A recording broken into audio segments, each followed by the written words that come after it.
একজন চিকিৎসক হিসাবে, আপনি একজন নার্স হিসাবে, আপনি একজন মেডিকেল স্টুডেন্ট হিসাবে, আপনি যে পেশারই মানুষ হন না কেন, আপনার জন্য পরিষ্কার গাইড কোরআনে আছে। আমি সেই কোরআন এবং হাদিসের আলোকে কয়েকটা পয়েন্ট আকারে আপনাদের ভাই হিসাবে আপনাদের প্রতি আমাকে যেটা অনুরোধ করা হচ্ছে সেজন্য কিছু নাসিহা, যেটা আমার নিজেকে এবং আপনাদেরকে পাশাপাশি আমি বলছি। নাম্বার 1, আপনাদের নিয়তগুলোকে আপনারা যদি একটু শুধরে নেন, কিংবা মাঝে মধ্যে একটু নিয়তটাকে যদি আপনাদের উদ্দেশ্য, ইন্টেনশন, কেন আমি এই পেশায় আসছি, কেন আমি কাজ করছি, কেন চাকরি করছি, আমার এখান থেকে একটা উপার্জনের ব্যবস্থা হয়, আমার ফ্যামিলিটা চলে, আমার একটা ক্যারিয়ারটা দাঁড়াবে, এটা একটা উদ্দেশ্য তো হতেই পারে, বা এই উদ্দেশ্য তো আমাদের সবারই আছে। কিন্তু এর বাইরে যদি আমার উদ্দেশ্য থাকে যে আমি এই পেশায় আমার এই কাজটা করে আমি কিছু মানুষের দিলের দোয়া নেব, আমি কিছু মানুষের হৃদয় নিংড়ানো ভালোবাসা নেব, আল্লাহর কাছে তারা মুখে কিছু না বললেও চোখের চাহনি দিয়ে ভিতর থেকে এমন কিছু বলে দিবে যা আমার অনেক উপকার আসবে, এবং এই দোয়াটাও মূলত আল্লাহ তাআলার কাছেই করবে, সেজন্য মূল উদ্দেশ্য হবে আল্লাহর কাছে বিনিময় লাভ করা। তাহলে আপনি যেই হন না কেন, আপনি যতক্ষণ আপনার রোগীকে, আপনার পেশেন্টকে আপনি সময় দিবেন, যতক্ষণ পেশেন্টের আপনি সেবা দিবেন, তার পুরো সময়টুকু ইবাদত হিসাবে গণ্য হবে। নফল নামাজে রত থাকলে যেরকম সওয়াব পেতেন, আপনি নফল রোজা রাখলে যেরকম সওয়াব পেতেন, নফল ইতিকাফ করলে যেরকম সওয়াব পেতেন, আপনার এই পুরো সময়টা পুরাটাই মনে হবে দুনিয়াদারি কাজ, আপনি ট্রিটমেন্ট করছি, এখানে আখিরাতের কিছু নাই।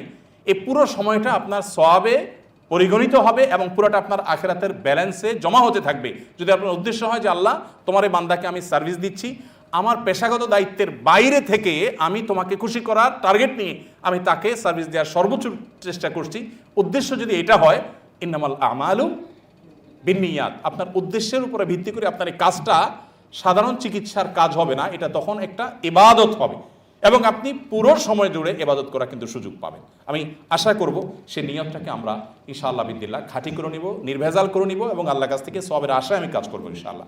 তাহলে আমাকে কোনো সিসি ক্যামেরা দিয়ে মনিটর করতে হবে না, আমার নিজের বিবেক আমাকে মনিটর করবে যে আমি তো আল্লাহর জন্য কাজ করছি, আল্লাহ তো সব দেখেন, অতএব তার কাছে তো হাইড করার কিছু নেই। নাম্বার 2, আল্লাহকে ভয় করে চলতে হবে। ওই যে বলেছিলাম, আমার অনেক অভিযোগের জায়গা আছে, অনেক অভিযোগের জায়গা আছে, সে অভিযোগগুলো বলে শেষ করতে পারবো না। বাংলাদেশে মানুষ, মধ্যবিত্ত পরিবারের মানুষ জমি জমা বিক্রি করে ব্যাংকক ট্রিটমেন্ট করতে যায়, ইন্ডিয়া ট্রিটমেন্ট করতে যায়। আপনি যদি যমুনা ফিউচার পার্কের ওখানে, ইন্ডিয়ান এম্বাসির ওখানে যদি ভিড় দেখবেন, যারা দেখে থাকেন তারা জানেন যে কি পরিমাণ ভিড় মানুষের। মানুষ চিকিৎসার জন্য বাইরে যাচ্ছে। কেন যাচ্ছে চিকিৎসার জন্য বাইরে? এবং গরিব মানুষ জমি জমা বিক্রি করে বাইরে যাচ্ছে, কারণ আমাদের চিকিৎসার সেবার উপরে সাধারণ মানুষের, বেশিরভাগ মানুষের আস্থা এখনো যেভাবে হওয়া দরকার সেভাবে আসলে হয় নাই। এর অনেক কারণ আছে, সেই কারণগুলো এখানে আলোচনা করা আমার উদ্দেশ্য না। আমার উদ্দেশ্য হলো যে আমরা যদি আল্লাহর ভয়টা অন্তরে জাগ্রত রাখি, তাহলে অন্তত আমার দ্বারায় কোনো রোগীর আত্মীয় স্বজন কেউ কষ্ট পাবে না বা কষ্ট নিয়ে যাবে না। অ্যাটলিস্ট সে দেখবে যে এই লোকটা তার সাধ্য অনুযায়ী চেষ্টাটা করেছেন, এবং এটা অনেক বড় একটা এফেক্টিভ বিষয়। একটা সমস্যা নিয়ে, একটা সার্জারি নিয়ে আমি খুব ভুগতেছিলাম গত কিছুদিন ধরে। যখন আমি হাঁটতে পারতেছিলাম না ভালো করে, তো ডাক্তার বলেন যে হাঁটার চেষ্টা করেন, কিন্তু হাঁটতে পারতেছি না, হাঁটলে আমার কষ্ট হয়ে যায়, হাঁপায় উঠি, স্বাভাবিকভাবে হাঁটতে পারি না। পরে ডাক্তার কাছে যাওয়ার পর ডাক্তার আমাকে 2-3 মিনিট কাউন্সিলিং করলেন, বলেন যে আপনার তো কোনো সমস্যাই নেই, আমরা এই অপারেশন করার পর বেড থেকে নামার পর রোগী হাঁটা দেয়, বাড়িতে চলে যায়, আর ফোনও দেয় না, আর আপনি আজকে 15 দিন পরে বলতেছেন আপনি হাঁটতে আপনার অসুবিধা হয়, আপনাদের কোনো সমস্যা নেই। উনি আমাকে কয়েক মিনিট বোঝানোর পরে ওখান থেকে, আমার ওয়াইফ সাথে ছিলেন, আমরা দিব্যি হাঁটতে হাঁটতে চলে আসলাম। এরপরে বাসার কাছে এসে আমি 1.5-2 কিলোমিটার হাঁটলাম। কোনো ওষুধ দেন নাই কিন্তু ডাক্তার, জাস্ট আমাকে একটু কাউন্সিলিং করলেন। আমি দেখলাম ঠিকই, আমি তো ঠিকই সুস্থ, আমি এরপর থেকে হাঁটা শুরু করছি, এখনো পর্যন্ত আমি হাঁটতেছি। তো আসলে আল্লাহর ভয় যদি থাকে, তখন পেশেন্টকে যদি সময় দেন। আমাদের দেশে সমস্যা হলো কি জানেন, বাংলা একটা প্রবাদ আছে, মাছের মায়ের পুত্র শোক নাই। মাছের মায়ের পুত্র শোক নাই, কারণ এক একটা মাছ লক্ষ লক্ষ ডিম ফুটায়, হাজার হাজার লক্ষ লক্ষ বাচ্চা হয়। তো কোনটা মরে গেছে, এনআইসিউতে যাবে না কোথায় যাবে, এগুলো দেখার টাইম মাছের আছে? কিসের এনআইসি? বাচ্চারই তো খবর নেই, কোথায় চলে গেছে। এই জন্য বাংলার প্রবাদ হলো মাছের মায়ের পুত্র শোক নাই। আর বাংলাদেশেরও অবস্থা এরকম যে এত মানুষ দেশে, যে কয়টা অ্যাক্সিডেন্টে মারা গেল, কয়টা গাড়ি চাপা মারা গেল, কয়টা হরতালে মারা গেল, কয়টা আগুনে পড়ে মারা গেল। এখন আর ওই সিঙ্গেল মৃত্যু বা সিঙ্গেল খুনের কোনো নিউজও পত্রিকালারাও ছাপতে মনে হয় ইতস্তত বোধ করে, যে 1-2টা মরছে, এটা বলার কিছু হলো, 2-400 মারা গেলে সেটা একটা নিউজ হতে পারে। এইরকম একটা সমাজ আমরা বসবাস করছি। এটা বলার উদ্দেশ্য হলো যে ডাক্তার বলেন আর হুজুর বলেন, আমাদের এত ভক্ত, আমাদের এত রুগী, এত মানুষ। আমি বাইরে অনেক দেশে দেখেছি যে ডাক্তাররা এত রুগী পান না, বা রোগী দেখেন না। ওই যে মাছের মা তো এত সন্তান যে দেখার সময় নেই, রুগী কোনটা থাকলো, কে খুশি হলো, কে না খুশি হলো, দিয়ে দিলাম। এটা হুজুর বলেন আর ডাক্তার বলেন, সবারই আমাদের একই দশা। আমাদের রোগীদেরকে সময় দেওয়া উচিত, সামান্য একটু সময় দেওয়া, এটা যে কত দূর সহযোগিতা হতে পারে রোগীর জন্য, এবং আপনার নিজের আমল নামাকে সেটা কতটা ভারী করতে পারে সেটা আমি নিজে দেখেছি। অতএব আল্লাহর ভয় যদি আমাদের অন্তরে থাকে, আমরা প্রত্যেকটা রোগীকে খুব আন্তরিকতার সাথে সেবা দেব, প্রত্যেকটা সেবা প্রার্থীকে খুব আন্তরিকতার সাথে সেবা দেব। একটা জিনিস সমস্যা হলো, অনেক সময় আমরা সব পেশা মানুষের জন্য এই কথা প্রযোজ্য, আমরা মনে করি যে এই সহজ কথাটা এই লোকটা বুঝতেছে না, রোগীটা সে বারবার একই কথা আমাকে ডিস্টার্ব করতেছে, বলতেছে, এই কথাটা আমাদের মনে হতে পারে। কিন্তু আমরা যদি এভাবে দেখি যে আপনার কাছে মনে হচ্ছে একই কথা আপনি 50 জন রোগীকে আজকে সারাদিন বলছেন, তো এই লোকটা জীবনে আজকে প্রথমবার শুনতেছে। অতএব আপনি তার জায়গা থেকে চিন্তা করলে তখন আপনার বিরক্তি লাগবে না যে ভদ্রলোক জীবনে শুনে নেই, সেটা জানে না, সেজন্য সে বারবার আমাকে বিরক্ত করছে। আমি যদি ধৈর্য ধারণ করি। তাছাড়া আমার দেশে মানুষ সহজ সরল, আমার দেশে মানুষ বুঝে কম, অনেক সময় সাধারণ মানুষ অনেক বেশি ডিস্টার্ব করে। বিশেষ করে আপনাদের আদ্দিন হসপিটালের যে বৈশিষ্ট্য, যে আপনারা গরিব অভাবী এবং অসহায় রোগীদেরকে সেবা দেওয়ার পরে বিশেষ আন্তরিকতা দেখান, আপনাদের নিশ্চয়ই এই সমস্যা অনেক বেশি পোহাতে হয়। তো এই ক্ষেত্রে তাকওয়ার শক্তি ছাড়া আপনি কখনো প্রকৃতভাবে এই সার্ভিস দিতে পারবেন না এবং আপনার নিজেকে আপনি ধরে রাখতে পারবেন না। এই জন্য আপনাদের প্রতি দ্বিতীয় আমার অনুরোধ হলো, আল্লাহর ভয়টা, যে কেউ দেখুক না দেখুক আল্লাহ দেখছেন, আমি লোকটার সাথে কি বিহেভ করছি, কতটুকু সময় দিচ্ছি, কতটা দায়সারাভাবে দিচ্ছি, কতটা সিরিয়াসনেসের সাথে করছি, আল্লাহ তাআলা দেখছেন। রোগীর আত্মীয় স্বজনও নাই, আমি একজন নার্স, আমি সেবা দিচ্ছি, এই রুমে কেউ আমাকে দেখছেও না এই মুহূর্তে। আমি চাইলে নেগলেন্সি করতে পারি, চাইলে সিরিয়াসনেস করতে পারি, কিন্তু আল্লাহর ভয় যখন থাকবে তখন আমার দ্বারা নেগলেন্সি জিনিসটা আর হবে না। তৃতীয়ত, সুন্দর আচরণের কথা সাইফুল্লাহ ভাই বলেছেন, আমি সেদিকে খুব বেশি দীর্ঘ আলোচনা যাব না। সুন্দর আচরণ এটা এমন একটা জিনিস যেটা নবী সাল্লাল্লাহু আলাইহি ওয়াসাল্লাম বলেছেন, মা মিন শাইইন ইউদাউ ফিল মিজানে আসকালু মিন হুসনিল খুলুক, অর্থাৎ সুন্দর আচরণের চাইতে ওয়েটফুল কোনো আমল কিয়ামতের ময়দানে হবে না। আচ্ছা, কিয়ামতের ময়দানে আমল কি কাউন্ট হবে না ওজন হবে? গণা হবে না ওজন হবে? পরিমাপ হবে। আমল আবার কিভাবে পরিমাপ করবে? দেখেন তো, 1400 বছর আগে যখন বলা হয়েছে যে আমল মাপা হবে, আরে আমল আবার মাপে কেমনি? মানুষ তখন চিন্তা করছে, থার্মোমিটারই তো আবিষ্কার হয়নি।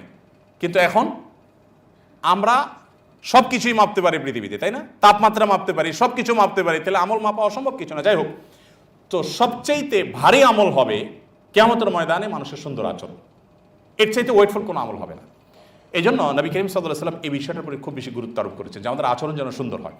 আপনারা যারা চিকিৎসা পেশার সাথে জড়িত আছেন, আপনাদের ধৈর্যের পরীক্ষা যে কত বেশি দিতে হয় সেটা অন্য কোনো পেশা মানুষদেরকে এতটা দিতে হয় না, সেটা আমরা জানি, আপনারা আমাদের চেয়ে আরও ভালো জানেন।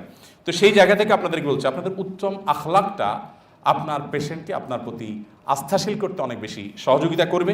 এর ভিতরে একটা হলো হাসি মুখ।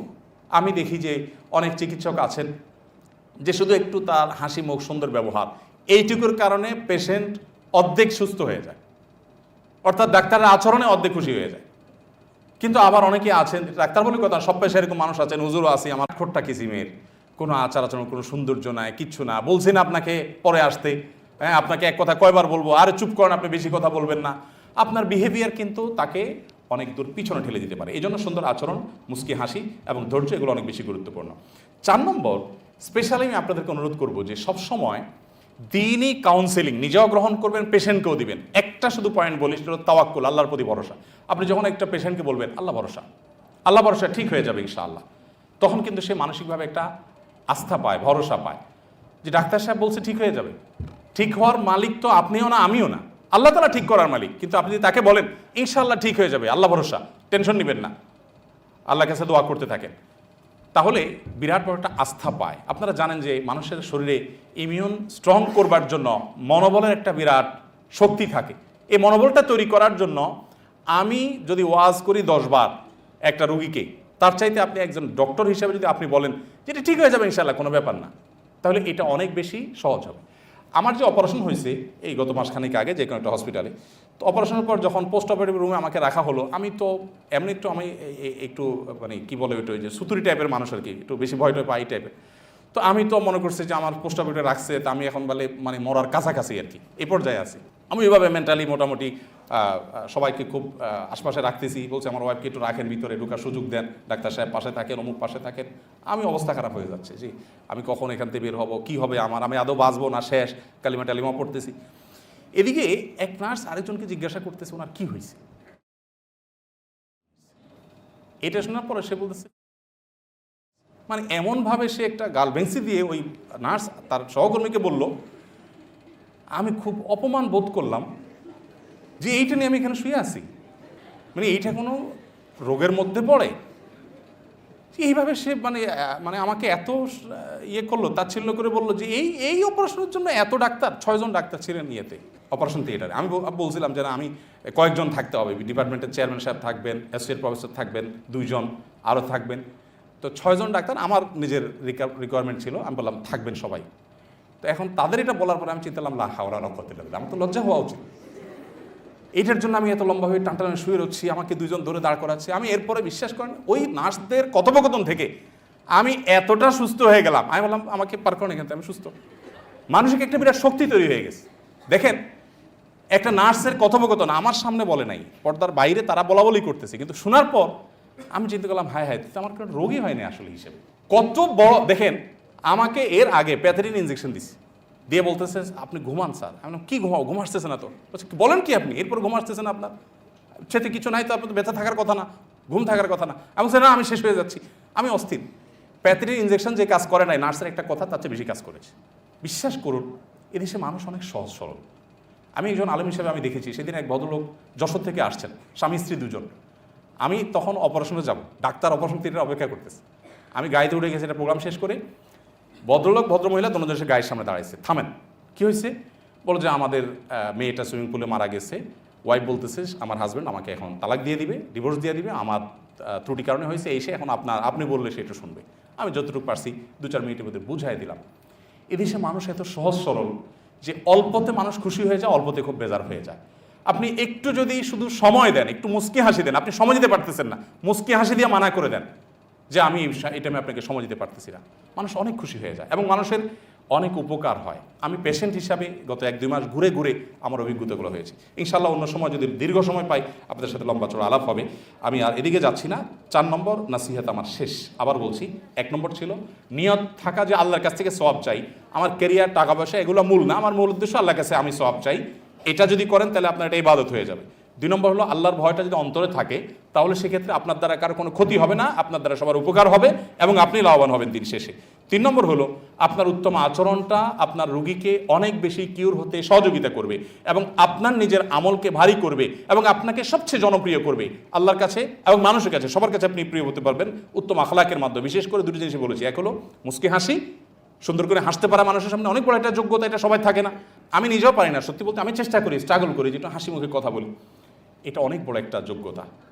একজন ডাক্তার যদি রোগীর সাথে হাসে, বিশ্বাস করেন আমার দেশে রোগীরা তো ডাক্তারদেরকে স্যার সম্বোধন করে অনেক, তাই না? বেশিরভাগ ক্ষেত্রে আমি তো অনেক দেশে জানি যেখানে রোগীদেরকে স্যার বলে ডাক্তাররা। তো ভাই স্যার বলার দরকার নেই, আপনারা স্যার ম্যাডাম বলতে বলে নেই, আপনি শুধু একটু মুচকি হাসেন, একটু সুন্দর হাসি মুখে কথা বলেন, বলেন আল্লাহ ভরসা ঠিক হয়ে যাবে।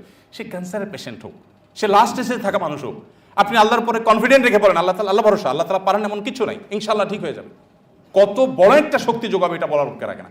অনেক ডাক্তাররা আছে, আমি দেখেছি যে ছোটোখাটো ইস্যু নিয়ে গেলে বলে যে, আমি এক ডাক্তার, আমার এক বন্ধু আছে ঢাকা মেডিকেল কলেজে, বলতেছিলেন যে আমাদের কাছে রুগী আসলে আমরা রুগীর পেশেন্টকে একটু বাড়ায়া বলি, যে বাঁচার সম্ভাবনা খুব কম, তবে চেষ্টা তো আমরা করবো।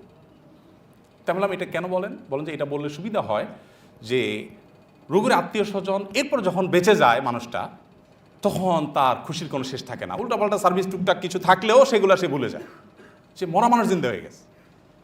তো আমরা নেগেটিভটা একটু হাতে রেখা বলি। তাই বললাম যে এটা হয়তো আপনার একটা যৌক্তিক দিক আছে আপনার এই কথা বলার, কিন্তু এর বিপরীতে আপনি যদি বলেন যে ভাই লোকটার অবস্থা তো খুব ভালো না, কিন্তু আল্লাহ পারেন না এমন কিছু নেই, আমি আমার চেষ্টা করতেছি, আপনি দোয়া করতে থাকেন। তো দুইটা কথার ভিতরে কিন্তু পার্থক্য অন্যরকম। আল্লাহর প্রতি কনফিডেন্ট আস্থা অনেক বেশি ইমানদারের। আমি কোভিড-19 সময় আমি দেখেছি গোটা পৃথিবীতে এভারেজে মুসলিম প্রধান জায়গাগুলোতে, মুসলিম প্রধান অঞ্চলগুলোতে কোভিড-19 খুব বেশি ক্ষতি করতে পারেনি। আপনি বাংলাদেশের কথাই যদি বলেন, পাশে ইন্ডিয়ার কথা বলেন, যদি দিল্লির অবস্থা কী ছিল, ঢাকা অবস্থা কী ছিল, আমি কারণ বাজার প্রতিদিন করোনা ক্লিনিক টিভি চ্যানেলে আসতাম, দেখতাম যে মানুষ দিব্যি শুয়ে আছে। একদিন জিজ্ঞেস করলাম, আচ্ছা এই করোনার মধ্যে এই লোকগুলো শুয়ে রয়েছে, এদের মাস্ক টাস কিচ্ছু না, মাস্ক রাখছেন আপনি? এরা প্রথম দিন থেকে শেষ দিন পর্যন্ত এখানে শুয়ে আছে। অনেক কারণ আছে, এর ভিতরে একটা কারণ হলো মুসলমান দিন শেষে সে আল্লাহ ভরসা বলতে জানে, তার একটা কনফিডেন্টের জায়গা থাকে, কিন্তু অবিশ্বাসী যে সে বলে ও স্যাড ব্যাড শেষ, কিছু নাই, তার তো যাওয়ার কোনো জায়গা নেই। তো আপনি যখন আপনার রোগীকে আল্লাহ ভরসা, এটা তালকিন দিবেন, এটা কথাটা বলতে পারবেন, দেখবেন যে অনেক বেশি সে শক্তি অনুভব করবে তার ভেতরে। আর সেই সাথে রোগের দোষ নিজেদের দিয়ে সুস্থতার ক্রেডিটটা আল্লাহকে দেওয়ার চেষ্টা করতে হবে। অনেকে সেটা করতে চান না। আমি চেষ্টা করেছি, আল্লাহ ভালো করেছেন। আপনারা চিকিৎসক হিসাবে আপনাদেরকে আল্লাহ তাআলা অনেক দক্ষতা, অনেক যোগ্যতা দিয়েছেন। আপনি এই যোগ্যতাটা নিজের দিকে না নিয়ে যদি আল্লাহর দিকে দেন, তাহলে এটা আরেকটা ইবাদত হিসাবে গণিত হবে। কোরআনে কারীমে আল্লাহ রাব্বুল আলামিন ইব্রাহিম আলাইহিস সালামের ঘটনা বলতে গিয়ে বলেছেন, তিনি অনেকগুলো কথা বলেছেন, সবগুলোতে দেখেন দুইটা আয়াত আমি শুধু বলবো। একটা হলো তিনি বলেছেন ওয়াল্লাযী ইউতঈমুনি ওয়া ইউসকিন, তিনি সেই সত্তা যিনি আমাকে খাদ্য দেন, আমাকে পানীয় দেন। আল্লাহর অনেকগুলো অনুগ্রহের কথা বলতে বলতে একটা পর্যায়ে এসে বলতেছেন ওয়া ইযা মারিজতু ফাহুয়া ইয়াশফিন। মানে কি? ওয়া ইযা মারিজতু ফাহুয়া ইয়াশফিন মানে হলো আমি যখন অসুস্থ হই তিনি আরোগ্য দান করেন। এখানে একটা জিনিস লক্ষ্য করেন, সব জায়গায় বলেছেন আল্লাহ খাওয়ান, আল্লাহ পানীয় দেন, আল্লাহ বাঁচান। ওয়াল্লাযী ইউমীতুনি সুম্মা ইউহয়িন, যিনি জীবন দেন, যিনি মৃত্যু দেন, সবকিছু আল্লাহর দিকে সম্বন্ধ করতে। কিন্তু এই আয়াতে দেখেন বলতেছে ওয়াইদা মারিদতু, যখন আমি অসুস্থ হই, আল্লাহ অসুস্থ করেন এটা বলতেছে না, যখন আমি অসুস্থ হই তিনি আরোগ্য দান করেন। পার্থক্যটা বুঝেন? পার্থক্যটা হলো রোগের দুর্বলতাকে নিজের ত্রুটি হিসাবে দেখিয়েছেন, যা আমার অসতর্কতার কারণে ঠান্ডা লেগেছে, আমি খাবার ঠিকঠাক মতো খাই নাই সেজন্য আমার এই সমস্যা হয়েছে, আমি অস্বাস্থ্যকরভাবে চলাফেরা করেছি, লাইফ লিড করেছি, সেজন্য আমার পরিণতি হয়েছে। তাহলে রোগটা আমি নিজে বাদিয়েছি। এই জন্য বলছেন ওয়াইদা মারিদতু, আমি যখন অসুস্থ হই ফাহুয়া ইয়াশফিন, তিনি আরোগ্য দান করেন। আরোগ্য দান করার ক্রেডিট আল্লাহকে দিচ্ছে, আর রোগের দুর্বলতা ত্রুটিটা নিজের কাছে নিয়েছে। তো আপনি যদি পেশেন্টকে সেভাবে বোঝাতে পারেন যে আরোগ্য দান করার মালিক আল্লাহ রাব্বুল আলামিন, এবং ত্রুটির জায়গাগুলো আপনার আমার এই বা আমার এই আপনার এই, তাহলে দেখবেন আল্লাহ রাব্বুল আলামিনের কুদরতি সাহায্য সেখানে আসবে। সময়ত উপস্থিতি অনেক বেশি লম্বা করে ফেলেছি আমি, আমাকে মাফ করবেন। আমি শেষ করছি, একেবারে শেষ। আল্লাহ রাব্বুল আলামিন আপনাদের এই পেশাকে ইবাদত হিসেবে গ্রহণ করার তৌফিক দান করুন, এবং আদর্শ চিকিৎসক হওয়ার, আদর্শ নার্স হওয়ার, আদর্শ চিকিৎসা কর্মী হওয়ার তৌফিক আল্লাহ তাআলা আপনাদেরকে দান করুন। আমি প্রথম কথাকে আবারও বলে আমি শেষ করছি, সেটা হলো আপনাদের পেশায় থেকে আল্লাহ রাব্বুল আলামিনকে পাওয়া, জান্নাত লাভ করা যত সহজ, আল্লাহর শপথ করে বলছি, পৃথিবীর অন্য সাধারণ 10টি পেশায় থেকে আল্লাহকে সন্তুষ্ট করা, জান্নাত লাভ করার পথ এত সহজ নয়, এত কম নয়। আল্লাহ তাআলা আমাদের সবাইকে সেই পথে অগ্রসর হওয়ার তৌফিক দান করুন, আদর্শ মানুষ হওয়ার তৌফিক দান করুন। জাযাকুমুল্লাহু খাইরা ওয়া আকুদু আলহামদুলিল্লাহ।